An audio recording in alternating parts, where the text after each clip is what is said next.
Welcome. I can't even. Hi, everyone. So in the Swifty Squad admin chat today, there was discussion about Harry Potter, and one of our illustrious admins have never read that series of novels, which was sort of a bit of a shock, and shock is the best word we can use for the rest of us who have. Anyway, it gave me the idea to perhaps abridge a bit of Potter for you folks. So that's what I'm going to do, or that's what I'm going to attempt to do, and we'll see how the attempt goes. As it happens, Harry Potter happens to be one of my favorite series of books or novels, whatever you want to say, ever, and I've read them many times and listened to the British edition audiobooks many times, so I'm holding myself to standards that I can't possibly even come close to living up to, but I'm going to attempt to give you some information about this, for those of you who haven't, and especially for those of you who have, because if you've ever listened to Alt Swift X, which of course if you're listening to this, you have, you know that spoiler alert is always on. So, yeah. Anyway, the first chapter in Harry Potter and the Philosopher's Stone, which is the first of 7 novels in the series, the first chapter is called The Boy Who Lived. And I think we might all know who that is. Spoiler alert, it's Harry Potter.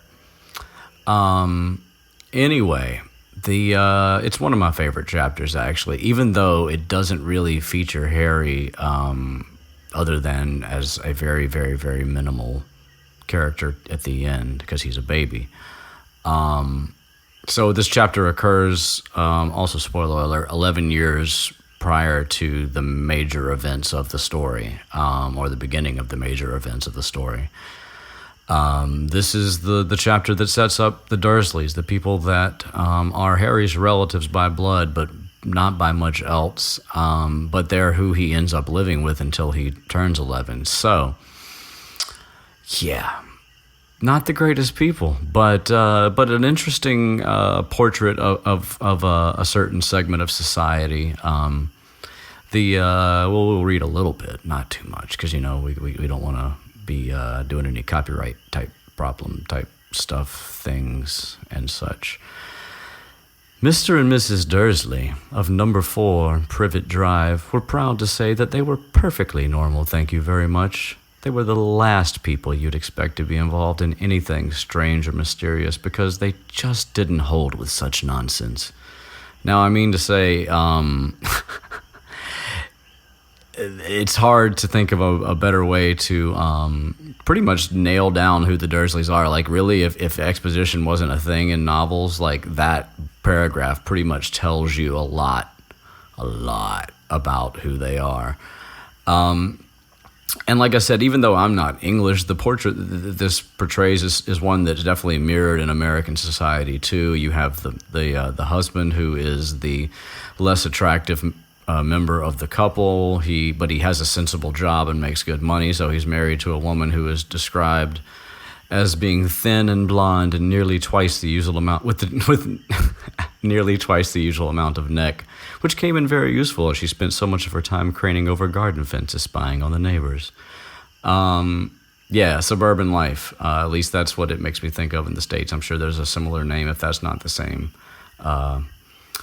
Anyway, and then of course they have the spoiled brat son, Dudley, who is, raised alongside Harry, but with a completely different upbringing, even though they're in the same household. So, and it says here that the Dursleys have everything they wanted, which of course, obviously she's kind of playing with us here a little bit. But it also says they had a secret, and their greatest fear was that somebody would discover it. They just didn't think they could bear it if anyone found out about the Potters. And so, yeah, that's when we learned that Mrs. Dursley, Petunia as her name, is related to Mrs. Potter formerly Mrs. Evans, as they both were, or Miss Evans, I mean to say. Anyway, Mrs. Dursley pretended she didn't have a sister because her sister and her good-for-nothing husband were as un-Dursley as it was possible to be. So yeah, they're upper middle class. They think they're better than they are, and they are absolutely looked down on pretty much everybody that's not living the kind of life that they live. And so somebody like the Potters, where, you know, and of course we don't learn until the last book how much Petunia actually knows. So again, with the spoiler alert fully on, yeah, she's not just ashamed of having a sister who is something she won't even speak of, but who is a witch, and who practices magic, which of course in this sense is not the kind of magic that we think of in modern society. But nonetheless, she's so ashamed of it, and she's also still resentful of the fact that she wasn't. And that's really what her whole animosity is all about, and that translates into the rest of the family that she's in. Because you don't really piss off Aunt Petunia. You really just don't, if you can help it. Uncle Vernon's bad enough. But anyway, one of the things that's interesting about this book, the first book in the series, is that it has a few things that the rest of the books don't. Like, for example, here on page 2, when Mr. and Mrs. Dursley woke up on the dull, gray Tuesday our story starts, there was nothing about the cloudy sky outside to suggest that strange and mysterious things would soon be happening all over the country. Just that, the dull, gray Tuesday our story starts bit, it's not the way that she addresses... Well, first of all, she doesn't really address the reader very much. That's just not a thing. The way the story is told, it doesn't really do that. And aside from this chapter and only a few others, virtually all the chapters have Harry as the center of them, which changes the tone a bit. But anyway, that's kind of one of the things that's really cool about this first chapter, is you get a chance to meet the Dursleys, and then later on in the chapter you get a chance to meet some of the people that Harry will meet when he gets to Hogwarts, notably Professor Dumbledore and Professor McGonagall. And that's a really interesting thing too, but let's not get ahead of ourselves. We're still on page 2. Let's see, what else? So basically we're setting up the fact that the Dursleys live in their little humdrum, suburbia life, and they've been living that way for some time, obviously, and without any interruption from the outside world, or the world that they pretend doesn't exist. And as we'll also learn later, that Vernon doesn't really know at all. Like, Petunia's kept this stuff completely to herself. She just pretends like they're freaks, and that's kind of her excuse for it. But later we find that Vernon learns as time goes on. I mean, he knows a bit, but he doesn't really know that much. You can tell, like I said, as information is released, that he was only told the minimal, the absolute minimal, or minimum, whatever, words. So anyway, and we get a little description of how their little day goes along. Mr. Dursley hummed as he picked out his most boring tie for work, and Mrs. Dursley gossiped away happily as she wrestled a screaming Dudley into his high chair. Yet again, another paragraph that sums up the whole fucking thing, as far as this family is concerned. Dudley's a brat. Miss Dursley is Petunia is a gossip, and Vernon is kind of obliviously happy, actually. He's grumpy, but he doesn't really become truly grumpy until Harry's around, because it's a constant reminder of something that he would rather have never thought about ever. And he doesn't, instead of giving in and like finding a way to work around that, he consistently is grumpy about it and shitty about it. So anyway, and then we follow Mr. Dursley on his way to work. He sees Dudley having a tantrum on the way out and says, "Little tyke." Like, that's cute to be a brat. Can't imagine how things turned out the way they did for Dudley. Anyway, but then they're not completely thick. They're pretty fucking thick, but they're not completely thick. It was on the corner of the street that he noticed the first sign of something peculiar. A cat reading a map. And then, of course, he catches himself and decides that he's, cats don't read maps. But, of course, what he saw wasn't really and truly a cat. It just looked like one. It was, obviously a transfigured Professor McGonagall. But it's great. And then, of course, McGonagall being so quick and adept as she is, he looks back and there's not even a map in sight. So now he's really confused. But, I mean, again, this is, Mr. Dursley has no real idea about the depth or the scope of the magic world that he knows only the teensiest, tiniest bit about. Anyway, it still fucked with his head, and he kept watching the cat in his mirror, and it was now reading the sign that said Pivot Drive. No, looking at the sign, cats can't read maps or signs, he had to remind himself. So anyway, he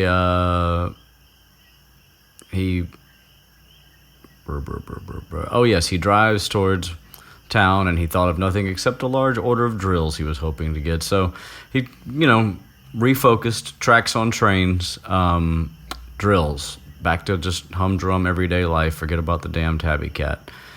But then he gets on the edge of town, and drills are driven out of his mind yet again because he was in a traffic jam, and he couldn't help notice that there seemed to be a lot of strangely dressed people about. People in cloaks. And of course, yet again, we just see how uptight the Dursleys are. He couldn't bear people who are dressed in funny clothes. The get-ups you saw on young people. Oh, man. Anyway, so he's irritated. He wonders what the hell that means. But of course, at this point, he's not connecting any of this to magic. It's not. He's just like, things are a little peculiar. He's not even necessarily connecting one event to the other, I don't think. He's just observing weird things as they occur. But the people are whispering excitedly together, and, that just enrages him that some of them weren't even young, and there was one man that's even older than he is, and he's wearing an emerald green cloak. The nerve of him! But then, of course, he finds a way to talk himself into, understanding it by saying that it's some silly stunt that they're collecting for something. Yes, that would be it. Traffic moves on, and Mr. Dursley gets back to drills in his mind, and which, I think is I love that she picked drills. What just an insanely boring humdrum occupation for Uncle Vernon to have, for Harry's uncle to have. Just possibly one of the most boring fucking things ever. Don't get me wrong, I'm sure if you're an engineer or something, it could be cool, I guess. But he's like a salesperson or account manager or something. He doesn't really even do any work with the drills. So yeah, just the most boring, a drill-based office job. There you go. So he gets to work, yells at some people, does some things, and he has his back to the window at work, so he doesn't see the owl swooping around in broad daylight as the other people outside did. And of course, most people have never seen owls, even at nighttime, much less them fluttering around all over the place during the day. But wizards, they had a reason to get carried away this day, as we will learn. So yeah, Mr. Dursley had a perfectly normal owl-free morning. Yelled at people, made phone calls. He was in a very good mood after all of these things, of course. And again, we're constantly being fed pieces of Vernon's personality and how much of kind of a grumpy sort of prick he is, even at work, I guess. So I take it back. He's not really pleasant prior to Harry coming around. He's kind of a dick the whole time. Which makes sense, I guess, now that I think about it. I didn't actually know this, but, it's been a while since I've read this. That's part of the reason why this is fun. Because even though I've read it, I don't know, probably a dozen times, it has been going on 2 years probably since my last reread. So, it's it's fresh for all of us. Let's see if we can pick this pace up a little bit. He goes to lunch. And then, of course, he runs in. He sees more of these, people in cloaks, and he's pissed about that still, or irritated, whatever. They made him uneasy, and so maybe we're finally tapping into a little bit of that, the back of his mind, this might have something to do with something that I really don't even want to think about. And he's not going much further than that. But the fact that it makes him uneasy says something. And of course, there are a lot of people whispering excitedly, and then he overhears the dreaded word, Potters. The Potters, that's right, that's what I heard. Yes, their son, Harry. And then the fear floods him. Then he looks back at the people and like thinks of maybe he wanted to say something to them to get a clarification perhaps, but he thinks better of it, goes back across the road, goes back to his office, snaps at his secretary, sees the phone, almost calls Petunia to ask her about it, and then changes his mind. Puts the receiver back down, chills out, like decides, you know what, I'm being stupid. Potter's a common name. There's plenty of people that call it that. People call their son Harry. And then the level of denial is hardcore. He's like, maybe he's not even sure if his nephew's called Harry, which of course, if he wasn't sure, then he wouldn't have stopped fucking dead when he heard the name. But that's, maybe it was Harvey or Harold. Yeah. No point in worrying Petunia. So if he'd had a sister like that, but all the same. And of course, what the fuck, he doesn't really say, but obviously, like I said, I don't think that he knows very much, but he knows just enough to be contemptuous about it and a little scared of it. But that's, ignorance, fear, it's one of those things. They go together, like chocolate and peanut butter. And then he leaves work, and he runs into another man in a cloak, an older man, tiny old man. And it's the guy's wearing a violet cloak, and he didn't seem to be upset at all about being ran into. He's all smiles and, don't be sorry today, my dear sir. Nothing could upset me today. Rejoice, you-know-who has gone at last. And, of course, you-know-who means nothing to a muggle at all, especially not Vernon fucking Dursley. And, yeah, so as a result of that, Vernon is just like, now he's really like... He's like, a complete stranger just hugged me and said something about calling him a muggle, whatever that was. He was definitely rattled at this point, so he ran to his car, he goes home, and he's just hoping he's imagining things, which, yet another look into the mind of Vernon, which he'd never hoped before because he didn't approve of imagination. And so he gets home, he pulls into the driveway, and the first thing he sees, of course, is the tabby cat that he'd spotted in the morning, and it was now sitting on his garden wall. He was sure it was the same one because it had the same markings around its eyes. He tries to shoo it away, of course, and that doesn't work. The cat just looks at him, gives him a stern look. He's like, was this normal cat behavior? He's not really sure what to think about any of this. But obviously, McGonagall just gives zero fucks right now, and there's a lot of reasons for that, too. But again, it's an interesting juxtaposition when you have Vernon, who knows nothing about what's going on, and McGonagall, who's pretending to be a cat while she observes the people that she's waiting to see Dumbledore bring Harry to. So there's all these layers kind of wrapped up in this thing. It seems simple enough, but yeah. So anyway, he does the best he can to pull himself together and goes inside. And of course, his wife had a nice normal day, which means that she, was spying on neighbors, and that Dudley learned his first new word, shunt. Again, beat over the head with the character of these characters. Let's see. So he kept it together, and made it into the evening, and then watching the evening news, and at the end of the he catches the last report on the news, and finally, bird watchers everywhere have reported that the nation's owls have been behaving very unusually today. Although owls normally hunt at night, they are hardly ever seen in daylight. Blah blah blah, it goes on, but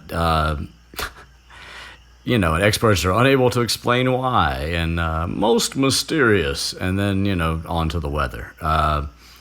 But Vernon's really like, he's rocked all over again. Like, fuck, I wasn't trying to think about these goddamn owls and the cat and everything. And so now he's like back to, he almost called his wife earlier, and now he's sitting next to her, in the living room, and they just watch this news report, and he's like, And then he broaches the dreaded subject. He asks Petunia if she's heard from her sister lately, and of course, as he would have expected, all of a sudden Miss Dursley looks shocked and angry. Because normally they pretend like she doesn't have a sister, which, again, the lengths they go to is just kind of, it's fucking ridiculous. But anyway, that's neither here nor there. Anyway, and of course she replies with no, and why. And he said, funny stuff on the news, owls, shooting stars, a lot of funny looking people in town today. And of course, again, the denial is thick, and she's like, so? Well, just thought maybe, and, so he references her lot, which, of course, again, is the magic world. And, I maintain, Mr. Dursley doesn't know a whole lot about that, but he knows enough to be distrustful and skeptical. Anyway, and then, of course, he mentions that, let's see. Oh, he roundabout confirms that they have a son and that he's around the age of Dudley, and finally gets a name, and of course he's like, oh, it is Harry. Fuck. Like, that's not what I wanted you to say. And of course Petunia says, nasty common name if you ask me, and Mr. Dursley's like, yeah, I quite agree, but if he feels like what the fuck's going on and why. So he keeps his mouth shut for the rest of the evening, and meanwhile just kind of like internally screaming. And of course Mrs. Dursley falls asleep, and he's just constantly like, and wondering if the Potters really are involved in whatever was going on that was weird all day. So,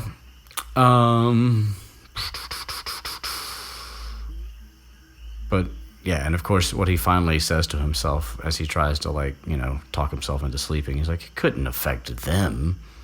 How very wrong he was. Yet again, another sentence that you'd never see in another book in the series, I don't think. It again, we're just sort of, I don't know. I mean, maybe I'm wrong about that, but I guess it feels different because it's in the point of view mostly of Vernon Dursley, and so it's not the same tone and style as when it's Harry as the main character. Can y'all hear that? I live in Puerto Rico, and people here have the absolutely loudest car stereos of maybe anywhere that I've ever been, and I'm from the South. I lived in Atlanta for 16 years. Shit is insane, yo. Anyway, and I have windows and doors, although windows closed here again doesn't really mean the same thing as it does in the States. There's no glass between me and the outside, just some roll down shuttered things. Anyway, that's neither here nor there. Tangents. Hashtag tangents. But anyway, and so then we shift, and again, this is not something that happens really ever. We shift narratives from inside the window with Mr. Dursley rolling over and going to sleep to outside the window to the cat on the wall, showing no sign of sleepiness. Sitting still and, eyes fixed blinkingly on the far corner of Privet Drive. And it was nearly midnight before the cat moved again, so McGonagall just fucking on the job and not going anywhere, which is, I will say, it's not out of character, but like, as you get to know McGonagall, you realize later on that she's not exactly one who to just dilly-dally or waste time. Now, granted, I know that this is a pretty serious event that she's there for, but it's,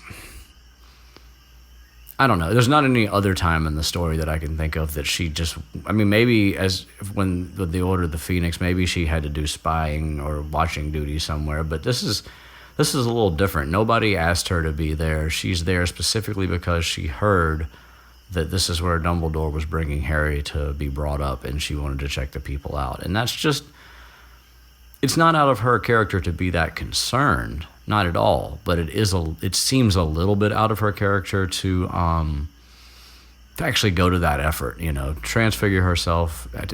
She probably, apparated there and then transfigured herself into a cat and then sat on a wall all day long. Like, that's just, I don't know. It just, I mean, don't get me wrong. You had to like create a scene to set this part up, and as I mentioned before, you know, taking that little minor logic thing aside, it's not even logic. It's just a question of would she or wouldn't she actually do that. I mean, it's still a great scene regardless of that. You know, and like I said, you had to have a scene, and I think that setting this scene up with McGonagall, and then very, very, very shortly we're going to get. In fact, here we are. It's on the same page that I'm already on. As the cat staring off in the distance, a man appeared on the corner that the cat had been watching. Apparently, and appeared so suddenly and silently that you thought he just popped out of the ground. And finally, the cat shows some signs of life. McGonagall sees what she's looking for, and the cat's tail twitched and the eyes narrowed.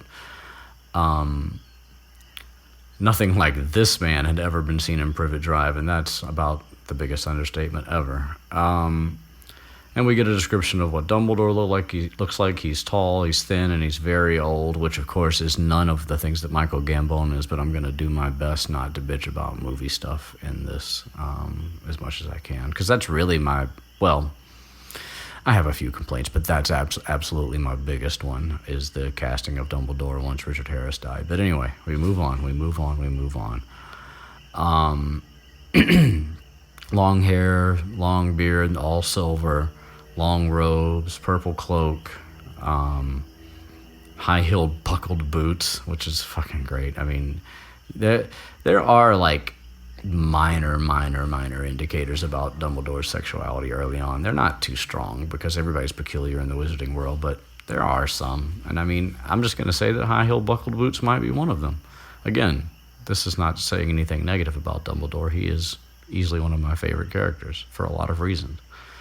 And of course, eyes, much like in A Song of Ice and Fire, which we are all brought together, which brought us all together. Harry Potter has a lot of eye references. In fact, probably more.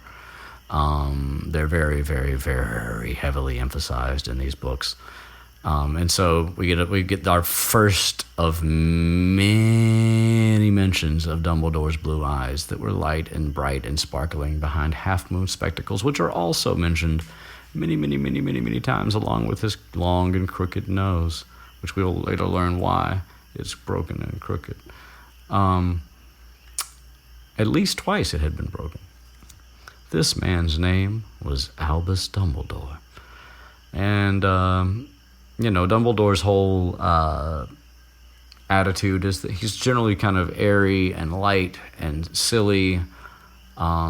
It's, of course, like a big front for the most part. He's actually not. I mean, I do think that, you know, he actually makes efforts to work through his grief, but he has grief. He carries grief with him everywhere, and for multiple people and for multiple situations. One in particular, of course. But so yeah, but he plays the light, and he pretends to be a little mad. He pretends to be a little stupid, even sometimes, or ignorant. He plays people against themselves sometimes, you know, usually not by lying, but just by, you know, omitting things or sort of allowing people to sort of trick themselves. Dumbledore is an incredibly wise character and an incredibly complex character. But anyway, it says here that Dumbledore didn't seem to realize that he just arrived in a street where everything from his name to his boots were unwelcome, which, of course, that's just it. He has that unassuming nature, but of course he does know that. He's not stupid. He brought Harry here for a reason. Well, he didn't physically bring them, but he's arranged it, which we'll get to that momentarily. And then we get another interesting little peculiarity, and I don't know, maybe it's an inconsistency, maybe it's just that the author wanted to introduce an object without having to give it its proper name, because it would be something you'd maybe forget, or maybe it would seem weird in the context of the story this early on. But anyway, as Dumbledore, you know, makes his way down the street to where McGonagall as a cat is chilling on the wall, he wants to move down the street in darkness. He wants to not be seen. So he pulls this thing out of his robes, and it looks kind of like a silver cigarette lighter. And he clicks it, and every time he clicks it, a street light goes out. So he puts the street in darkness so he can advance under darkness. But anyway, Rowling refers to it as a put outer in this first chapter, capitalized and everything with a hyphen in the middle, as if that might be the proper name for it. So, when it's referred to as a deluminator later in the story, and actually I don't think we see it again till the 7th book. Maybe this, I think it's the 7th. Anyway, when it's referred to as that there, it's obviously, it could go one of, maybe at least two ways that I can think of off the top of my head. And one is that, again, she decided that Put Outer was kind of a shit name and wanted to call it something cooler, so Deluminator it was. Or she knew all along she was going to call it a Deluminator later, but decided that that was just not a good word to use this early on in the story, because people would be like, what the fuck is a Deluminator? Even though the word does kind of self-explain, so maybe she didn't have it yet. I just don't like that. I like the idea better that she did it because, people don't know what the hell they're reading yet. But in words they don't recognize can put people off sometimes. That's just I don't know. That's one of the great things about fandom. And of course, there may or may not be information about that very specific thing out there, but I kind of doubt it. Who knows, though? She does answer questions on Twitter and shit, so anything's possible. And so anyway, Dumbledore makes his way down the street, and he sits down next to the cat and says, "Fancy seeing you here, Professor McGonagall." As he turns to smile at the cat, now she's changed back into herself, and has glasses that match the markings around her eyes. She wears an emerald cloak. She has black hair that's drawn into a tight bun, and she looks distinctly ruffled because she did sit on a wall all day. And this is another interesting thing. She says, "How did you know it was me?" And I kind of think that actually that's not a question that she would have to ask. I sort of think that Dumbledore's probably by this point seen what Professor McGonagall can transfigure into and would have noticed what the markings looked like. But of course he says, "I've never seen a cat sit so stiffly," because, he's got to give her a little bit of shit. And then she, says that she's been sitting there all day, and then he's, all day, and when you could have been celebrating. And then we get an interesting conflict because Dumbledore mentions celebrating, but McGonagall sniffs angrily. And she's like, "Yeah, everybody's celebrating. Yeah, that's great." And so you're like, huh. Well, there were people earlier on in Vernon's story that were celebrating, and Dumbledore mentioned celebrating. Why is McGonagall sad? Well, we're getting there. We are getting there, because the things that happened on this day were both good and bad. And so there is reason for celebration and there's reason for grief. And Professor McGonagall is obviously inclined towards the latter. And you can't really blame her, because the people that she's grieving for were people that she, I think, really cared a lot about. Anyway.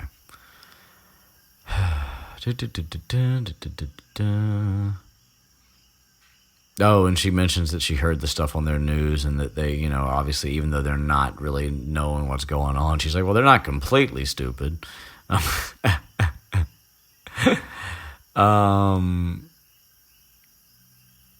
But, Dumbledore's like, you can't blame them. Haven't had a lot to celebrate, blah, blah, blah, blah, blah, blah, blah. So that's another thing. So we're the story of not just of Harry Potter, but of the wizarding world that sort of surrounds the characters that inhabit the written story that we read in these 7 books.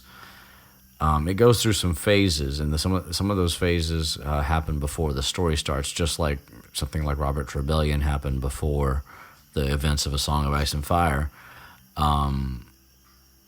There was a period when and I think at this point everybody who knows anything about Harry Potter has also heard the word Voldemort before, the name. So there's a period he's the villain. So, some years, I can't really well, I guess that's sort of the point, is that it ends. But some years before this day that this book starts that I'm reading about right now, some years before that, Voldemort came into power and basically started a reign of terror, for all intents and purposes. And had big influence and big numbers, and yeah, I mean, people lived in fear. The people that chose not to follow him stuck together. They formed bonds. It's sort of like wartime, but like on a smaller scale, because the Wizarding world in one country isn't a very huge population of people. So, and that's, I got to say, that's one of the things that I actually really love about this story, is that it presents something that I suspect it does happen in certain places in the world, in certain situations. But there's a sense of community amongst the people, and that's when Voldemort comes back into power. But there's a sense of community about these people. In general in the Wizarding world, but especially once things like get dire and they sort of need to band together, they just do, like, so naturally, and they eat dinner together and they hang out. And I mean, granted, obviously, like, some people do communal living, and that might be a bit much anyway. I'm not saying that that's what I'm advocating for, because these people do go home a lot of the times too, but they just I don't know. There's something. I mean, I guess it's because you end up meeting all these really, like, cool, interesting, charismatic, funny characters, and then you see how they interact with each other, and it makes you want to be in the room with them, hanging out. Like, it's one of those sort of things. Because there's a lot of characters that we love in fiction that we might not ever want to know or spend time around, but that's not really, like, in this world, I totally would if it were a thing. So anyway, back on the track. Let's see. We are still moving. Yes, we are. Okay, good.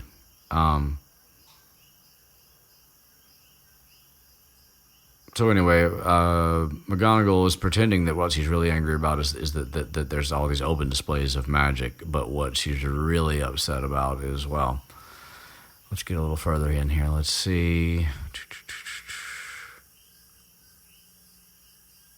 And so now we get the first mention that who seems to have disappeared at last, and so that's what now we know that's what the Wizarding world is celebrating. And Dumbledore confirms that it does seem that he has gone, but Dumbledore knows that it's not entirely certain, and he does say it certainly seems so. Like, Dumbledore doesn't lie if he can ever help it. Like, it's not. He will conveniently skirt over a certain piece of information and give you what he can sometimes without giving you everything. And so, yeah, it certainly seems so. Meaning that, yeah, there's no sign of him, but he's definitely dead, Anyway. And Dumbledore, being Dumbledore, offers McGonagall candy, and she's confused at why he's so silly, basically. And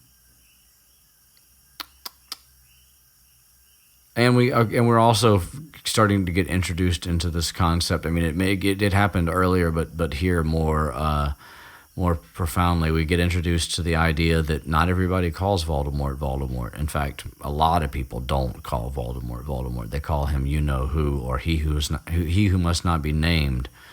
And McGonagall here says who, and Dumbledore's like, that's nonsense, it's ridiculous. And he's like, for 11 years I've been trying to tell people to fucking call him Voldemort, for Christ's sake. But and McGonagall's like, and this is too funny to me, like, she's like, but you're different. And it's funny because I do feel like there's some minor parallels here as we're introduced to these two characters in the future to Hermione and Harry, especially with McGonagall and Hermione. Like, Hermione is, like, not only a teacher's pet, but, like, for her, like, the best teacher to be a teacher's pet for is McGonagall. Like, she is everything that she'd strive to be. And I say teacher's pet not to make fun, because, I mean, Hermione's fucking brilliant. So, I mean, and really, let's just keep it real, like, early on. And everybody who's a real fan knows this is true, that Harry wouldn't have gotten very far without Hermione. I mean, like, fuck, man. Like, Ron's there for a lot of good things, and I love Ron in a lot of ways. He's my favorite character, but, yeah. Anyway, so, boy, Tangent City. Yeah. Let's see here. So we're getting to the grief part. Why is McGonagall really upset? Is it because the wizards are, openly displaying magic today? She's peeved, but because she is all about rules. But that's not why she's really. And so now she's like, so what about these rumors I've been hearing, Dumbledore, and about why you know who's gone, and she's kind of hoping that Dumbledore will fill in the blanks, but he's not saying anything. And so she's like, all right, fine, I'll fucking say more about what I heard of this rumor. And yeah, I heard Voldemort turned up in Godric's Hollow looking for the Potters, and that Lily and James Potter are dead. And that's the first time we get a sign from Dumbledore that everything's not light and airy, because he bows his head. And so they're both, like, pretty sad. These are people that they taught, that they cared about, and who, had not been out of school for that many years. So let's see. And then we get, boy, this so many important facts in this first chapter, as far as like what sets up the story later. So not only was the rumor that Harry and that Harry's parents were murdered, but that Voldemort tried to kill Harry too, and he couldn't somehow, and that's what ended him. And Dumbledore nods again. We have confirmation. So that's a pretty fucking crazy thing to have happen. Like, came into a house with two adults and a baby, and you managed to kill the adults without any real problem, and then you walk up to the baby with your wand, and you're like, fucking... oh my God, I just forgot the, oh, Jesus Christ. Avada Kedavra, yeah. You bust out your Avada Kedavra, green light flashes everywhere, and the next thing you know, you're dead, and not the baby. So that's a pretty interesting way for this whole thing to start. You're like, So, McGonagall is visibly upset. Dumbledore's not exactly laughing anymore either. And Dumbledore pulls out his crazy looking watch, and we get our first mention of Hagrid, and of course Hagrid's late. Hagrid is another great character. We'll try not to tangent off into Hagrid right now. And we find out that's how McGonagall knew that that's where Harry was being brought. Blah, blah, blah, blah, blah. Oh, no. I take that back. So, see, that is the... One of the things about Harry Potter, the series, is that beyond some of these inconsistencies early on, like the facts of the world are very consistent. But there's some things, and this isn't even facts, this is more about characters and their who they are. But what you learn here is that McGonagall knew that Dumbledore was going to be there that day, but not why. Or maybe she's not letting on, but I don't know why. I mean, she's not really in a mood to be coy at this point. She's kind of upset, you know. But yeah, she's like, I don't guess you're going to tell me why you're here. And I'm like, so it's just not like McGonagall to stake out Dumbledore. Like, that's never something that would happen outside of this moment.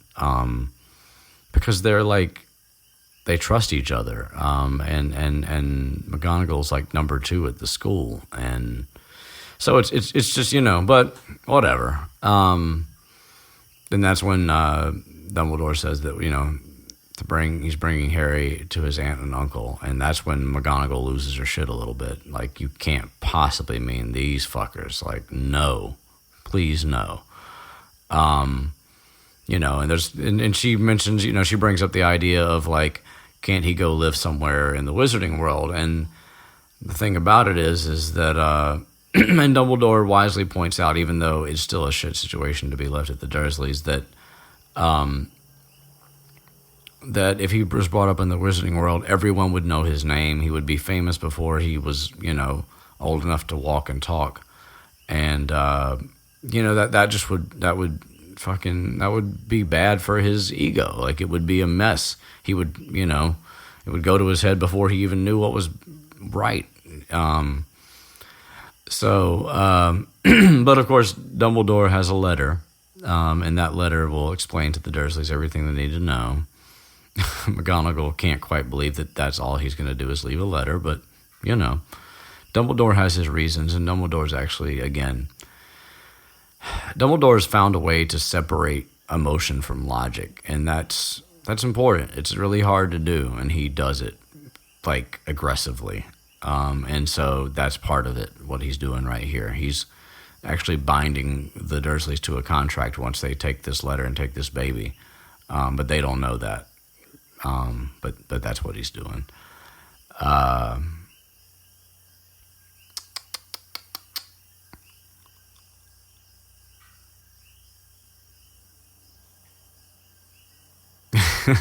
And then we find out that Hagrid's bringing Harry, and then we get a little more of a look into Hagrid. McGonagall's like, you think it's a good idea to, you know, have Hagrid bring him, like, to trust him for something, like you're cool with it? And that's when Dumbledore resolutely says that he would trust Hagrid with his life, which I think is, you know, both of those opinions give you a good idea of who Hagrid is. He's perhaps not the most,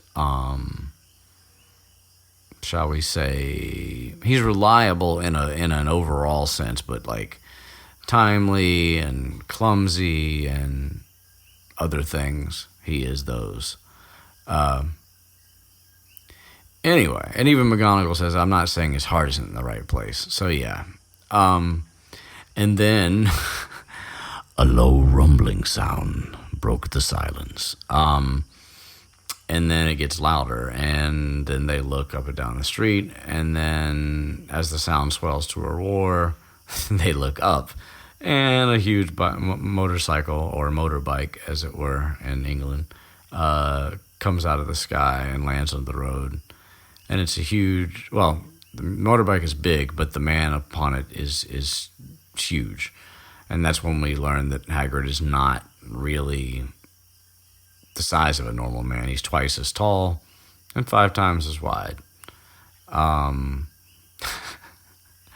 He looks wild. He looks, I mean, well, okay, spoiler alert, half giant.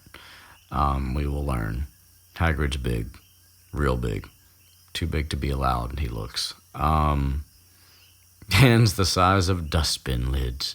Those are big fucking hands, man. Like, sometimes I'm like, I think that when they put Hagrid in the movies, that they made him probably like 0.75 real Hagrid. You know, like the Hagrid in the books is probably like just a bit ridiculous on how big he is, and like.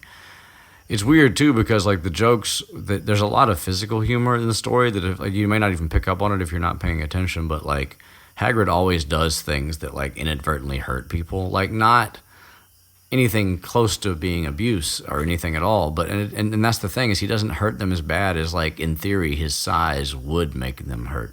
So I think that's part of why the the movie size of Hagrid actually seems a bit more appropriate to me, because he could kind of hurt you when he hugs you too hard, but he's not going to kill you.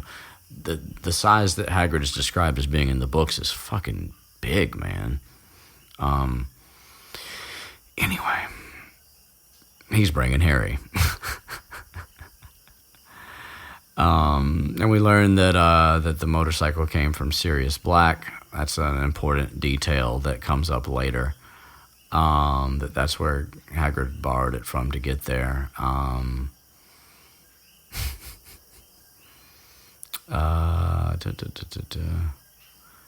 then they have a look at everybody has a look at Harry and his little tuft of jet black hair and the curiously shaped scar that looks like a lightning bolt. And we learned that that's where Voldemort tried to do what he tried to do, and it didn't work out. And McGonagall's like, can you get rid of that? Like, don't we have wizarding, tattoo removal? Like, what the fuck? Why does he have to have this shit on his face? But Dumbledore's like, even if I could, I wouldn't. We learn later, too, that Dumbledore's not being as forthcoming as he could be here either. There's a very specific reason why he's not messing with that scar on Harry's head, but we're not going to go that deep right now. So he picks him up and takes him in. Hagrid wants to say goodbye. Hagrid cries. Poor Hagrid. A howl like a wounded dog. Like, Hagrid is... I mean, JKR definitely tries to play up the wildness of Hagrid, because I mean he's a fucking monster lover. He's like the greatest guy. And it's much like even though I really enjoyed Fantastic Beasts and Where to Find Them, the movie, I do think that the main character Newt is he's just like a Hagrid in a different body, kind of, in a lot of ways. I mean, he's not quite as brusque and bumbling and all that shit. But like when it comes to like his thoughts on magical creatures and like the quote unquote dangerousness of them, they're like the same in a lot of ways. I don't know. I mean, I love the character. I like that. They're different enough to make it interesting. But yeah. Anyway. But Hagrid obviously, knew Lily and James too. He's sad about that too. And then, and old Harry off to live with Muggles. And so we do get a chance to see too, like, there is prejudice between the magic and non-magic communities, no matter what. Well, okay, let's be clear. Mostly from the magic out, because the non-magical community, there's a statute of secrecy, and most of them don't know. So yeah. Anyway. Let's see. We are getting there, but boy. Yes, it's all very sad. So Harry gets put there with his letter, and everybody steps back, and Dumbledore's like, that's that, and everybody's like, yep, I guess let's get the fuck out of here, because we're in a Muggle neighborhood in the middle of the night and all the lights are out. So Hagrid gets back on his bike and gets, pieces out, and McGonagall and Dumbledore say goodbye to each other, and Dumbledore basically does like the opposite of what he did on the way in. He puts the street lights back, and then he disappears at the end of the street. After muttering, good luck, Harry. And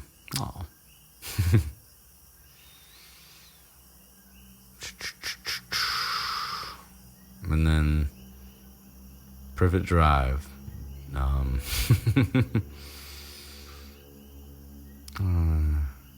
Harry rolls over in his blankets and sleeps on, not knowing he's special, not knowing he's famous. And not knowing in a few hours that Mrs. Dursley's going to wake up screaming when she opens the front door to put out the milk.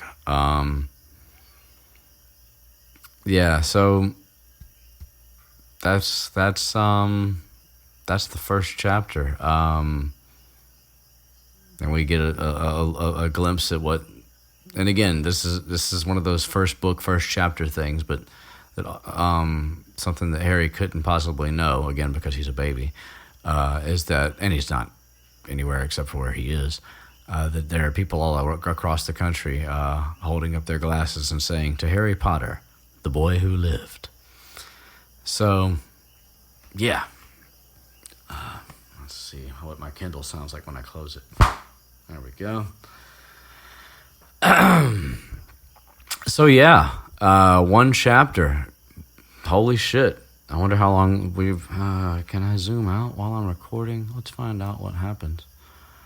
Whew, we are right around 55 minutes. Holy cow, Batman. Yeah, so from this point forward, we get into Harry's life, but we're not going to go there yet. But so yeah, that's that. It's a pretty nifty little chapter. I hope I did it a little bit of justice. We'll see what people think, and then if there's any demand, then perhaps we shall proceed to chapter 2. Yeah, I think that's it. So peace and love, and cheers.